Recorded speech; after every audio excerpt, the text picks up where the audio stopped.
Freud's theories are questionable. Right, let me go back and see if anyone's put in any comments. If you're still there, Rian. Hello, Maria. Hello, Paul. Hello, Asusha. So, Rian, everything's questionable. Just to throw a statement out like that, I know you think more on it, you're a thinker, but when we doubt people's theories, you know, from 10, 20, 30, 40, 50, 60, 70 years ago. You know, and this is 1923, so do the maths. That's 1927. Right, it's a long time ago. And, you know, it's problematic. You know, racist, sexist, and the scope to, you know, tear lots of it down, and everything's built around the penis and the mother, in fact, you know, infatuation, Oedipus complex and so on. But they were the ideas of their time. And you know, this slowly starting to wane, but I guarantee you use the word ego. I know you've used it, you know, and there's some of it that's lived on, regardless of it being right or wrong. Some of those ideas are worded in a way that they've based on, don't forget, Freud's just a man, and his ideas are based on stuff that he's learned and he's experienced. So he's taken from people before him. He had a good thinking mind, although he used it for some negative, you know, and the status quo actions, which are a little not unforgivable, but understandable. You know, racism and sexism in his day. He claimed that women had smaller brains, and black people, you know, smaller brains as well, weren't as smart. But those ideas live on, and I'm not hard into Westerners and their stupid ideas based on imperialism and so on, but at the same time, even an evil man can have good thoughts that pass on. And I'm not saying he was necessarily evil, but what I'm saying is the idea of the mind, the soul, the spirit and so on, they're all crazy notions. None of them are true, don't forget, you know. And you may say, oh, but we have a spirit. How do you know? We have a soul. How do you know? You know, they're theories. And the id and the ego and the superego, a tripartite splitting of the psyche, whether you agree with them or not, they're good allegories for something. To say, right, okay, I'm this and that and I'm that. And there may be 5, 6, 7, there may be more, there may be uncountable, there may be immeasurable, there may be none. But as humans, we're looking for order. And I think it's worth looking at Freud, because I don't know if you've read Freud, let me know if you have. A lot of people just say, oh, they're questionable, because that's a very populist phrase that's going around. But I don't know if the people who say that have read any Freud. If you read, and you separate the wheat from the chaff, you're like, you know, you're down to man, that makes sense. Some of it, because, you know, it's hard to disagree with the fact that we have an animal side and a human side, and we're driven by basic instincts, you know, which is why sometimes we do greed, murder, rape, robbery, you know, hate, and there must be another side of us which is positive. And some may just split it into two and say, oh, that's just yin and yang, and resolve it like that. But in psychoanalysis, theories like this are very helpful. You know, if someone came to me with a problem as a psychologist, and I've studied psychology for a long time, I'd like to slip it in, and they said, oh, well, you know, sometimes I feel shit, doctor, or, you know, I feel like killing. I go, that's just yang. You're yin, you know, you're just two people, simple. We want to go in deep, and we split that up and we keep breaking it down when we talk about people's desires and their affection for their parents and their hatred for their parents and so on. And this is what psychoanalysis allows us to do. It's not perfect, it's way far from it. And it comes in at a point of helping people as curative rather than preventative. So the damage is already done. But we need a plaster sometimes to put on after the event's already happened. That was long, wasn't it? Right. Hi, Susha. See, but when you talk about the wise mind and the emotional mind, you're talking about the same thing, I believe, but by a different name. But by a different name. So, you know, your theory, you keep on expounding about the wise mind and the emotional mind, and what you've done, you've still split it. Now, how much study have you done? If you just thought, oh, actually, I think I've got a wise mind and an emotional mind, and thought about it for a bit. I'm not trying to defend Freud. I'm not trying to put you down. This is when I say you now, I'm talking about the way people handle things in general. And it's like, and how much thought have you put in that? You're 27 years old. You thought about it a couple of times and having a split. Oh, yeah, like, right, this is great. And then we've got these people who have dedicated 50, 60 years of their life to studying just whatever it is. It doesn't mean they're right. You can have better ideas than someone in just a week than their lifetime of study. But, you know, we give credence to these people. And I'm not saying him alone. You know, there's lots of other psychoanalysts, like, or psychologists, like Jung, who was a student of his, which was the very first psychology book I read when I was 12. It was called Analytical Psychology by C.J. Jung. I didn't even understand it. I just kept on reading it and thinking, what are these words? And that's when I bought a dictionary, actually, or maybe shortly after. That's probably about 13. I carried a dictionary around in my bag all the time, you know, till I was for about 10, 12 years. And once again, it's just another person with ideas. But he was Freud's student. So obviously, you know, when your teacher teaches you, you're like, yeah, I hear you, master, but... you know, and you, the young rebel, you kind of break off because you don't agree with some of what your master's teaching you. And this is progress, you see. And now he may break off and do a bad thing with a good idea, or expand and make a bad idea good, or just keep it level and give things different names, but more or less be talking about the same thing. Hello, Vincent. Hello, Amy. See how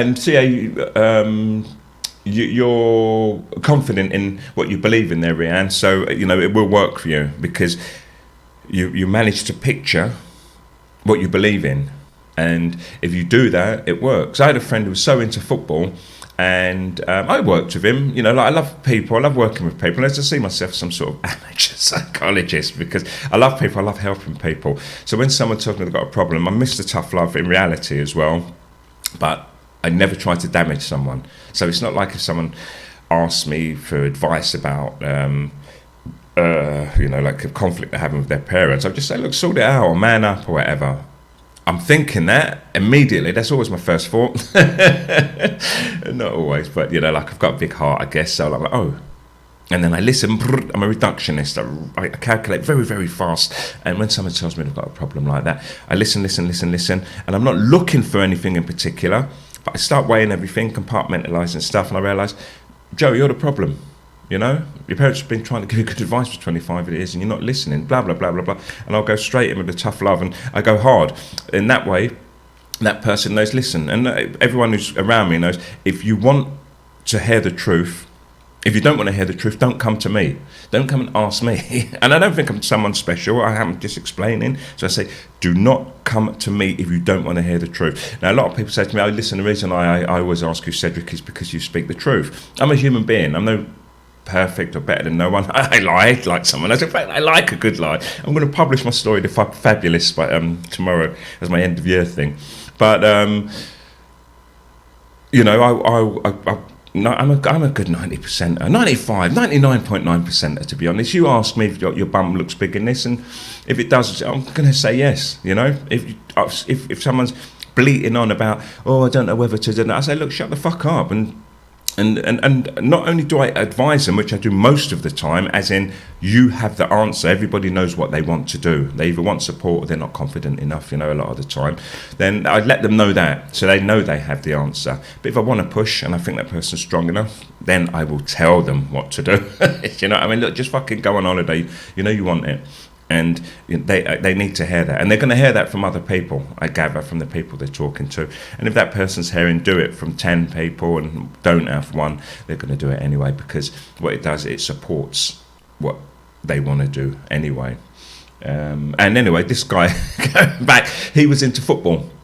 So every time I wanted to discuss something with him, which was deep, meaningful, I had to relate it to football. And I'm rubbish at football. I don't even know football and positions on a field. But, you know, at the time I was always looking at it and learning. So look, imagine you've got a midfielder, right? And he's coming down the wing, and, you know, it gets across, and the ball goes, you know, like offside, offline, off the long line bit. I don't do football at all. And my memory's fading. So I'd express everything in the form of football for him, and it was amazing. And the guy healed, and when I say healed, proper healed. You know, he was a bit of a racist and a bit of a thug, but he really liked me, and he'd always tell me stories. Oh, but you're different, like. And he did have a sloping forehead actually, and everyone used to say it behind his back. 'Cause he was quite a tough kid, and not even a kid, a man. I was 28 then. He was like 32 or 33. He was a bully at work. He used to walk around and take liberties. And when I started off, before I was a fitter on the railway, I was a fitter's mate. And I had to work with him, and he, for the first time I ever had to work with him, he goes, I grabbed my bag, I goes, no. And he said to me, carry my bag? I said, no, because that's what the fitters mates do. I said, well, I'm not carrying your bag. I said, if you, and this is a true story, I said, if your hands were full, I'd carry it for you because I'd be helping you. I'd carry what else it is, but I'm not going to just carry your bag. And he got really angry with me, and he threatened me, like, oh, you pick that up, and, you know, got really heated. And I just looked him in the face. I said, no. I said, I'm not scared of you, like everyone else. And he kind of smiled, and he gave me a little nod, and he took his bag, and we became really good friends, because I think, one, he just was looking for someone to stand up to him, you know, and also a black person, because he lived in Canning Town. I won't say his surname, I don't know if anyone knows. His name was Ray, anyway. He lived in Canning Town, and his dad was a docker, and his brothers, and they was all like these tough guys, and they was all racist. But Ray and me just built a really special friendship, and we just became really good friends. I remember one day we used to bunk off work a lot on the railway. We used to call them away days, which was the name of a travel ticket you could get. And on the railway at the time, before they were privatised, you could go in the morning, you'd get like a job sheet with jobs you had to do for the day. They had some new time and motion men in, and they'd say, right, okay, it takes like 25 minutes to change your light bulb. And this isn't a word of a lie, because they counted the time out. You go get a ladder, you needed 2 people, because someone had to foot the ladder now because of health and safety. Then you get 3 minutes to unscrew it, 3 minutes to screw it back in, you know, change it. And it was 25 minutes to change a light bulb anyway. So you'd get this job sheet, and it would have like 8 hours of work on it, but you think, like, this is like 2 hours of work. You know, unless there were any problems, because we used to work with engines and motors and stuff like that. And you'd just run around, do the jobs quickly. And if you had a fitter's mate, the jobs that they had confidence in you in, which you could do, which were maybe a bit more complex even for a fitter's mate. And I was one of the brighter fitter's mates. In fact, I got on a course, blah, blah, blah, and I got up to a fitter after a couple of years. You'd split up and go and do the job separately. And I started work at 7:30 in the morning, and on those days I'd be back at home, which was like less than that, 11, 12 miles away on train by like 9 o'clock. And we used to call those away days. Anyway, one day on the away day, I went to Race House in Canning Town, Race Central, where he lived, went near the docks, and he said, look, I've just got to go and get something. He said, wait in the car. He goes, I don't want the neighbours to see you. And he kind of smiled. He goes, no, come on. And I went into his house. Anyway, the whole story here is that the psychology works, and it doesn't matter what method you use.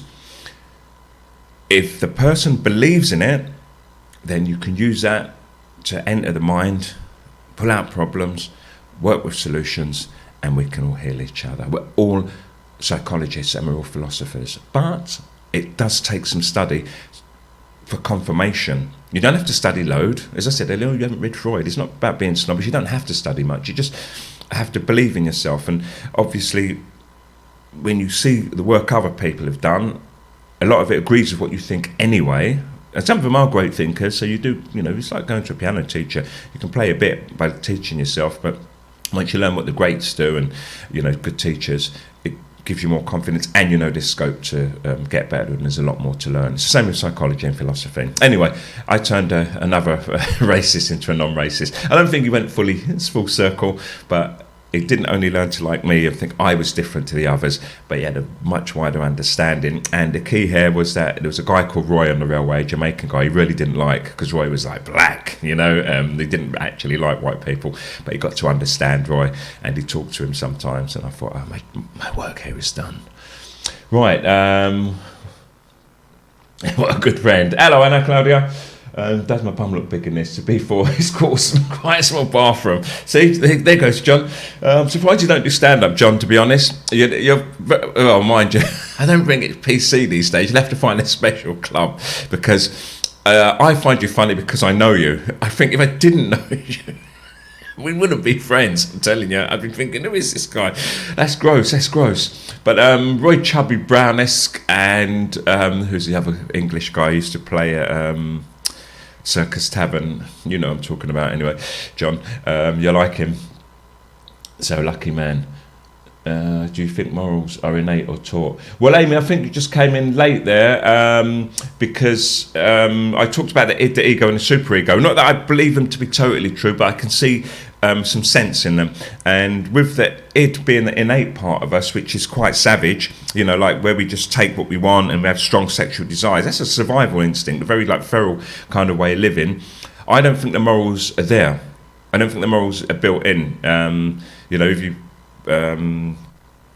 just grew up on an island by yourself, maybe, and you met another person, my feeling is that you may not necessarily be friends, or you could do, but that's not based on moral values. That's based on the survival instinct. You'd see two dogs and they met for the first time. They just, you know, they often growl at each other and test each other out, and that's more like the id.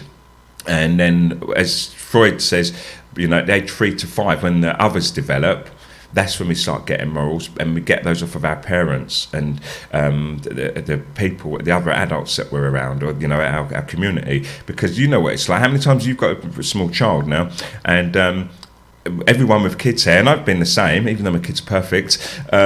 No, and you know, you have to keep teaching them not to take more, not to hit their little sister, not to, you know, do these savage acts. And I know it sounds bad because they're children, but it's an animal, you know, it's an act of an animal that you have to keep on telling your children, don't do this, don't do that, be nice, smile. And I'm not just talking about societal pressure and us trying to get them to fit in, but we have to keep on de-animalising our kids, and I just don't think those moral values are truly built in. You know, I don't think we're born to believe in gods and you know, those moral rules, but because we have to survive, if you have two people in a small space, they may work out that it's best to work together, even if they don't actually like each other. And then if a lawmaker comes along, once that society grows and starts making rules, a preacher maybe, telling people about the virtues of being good, I think that's passed on and that's taught to people. But I don't think we're born with them. OBG.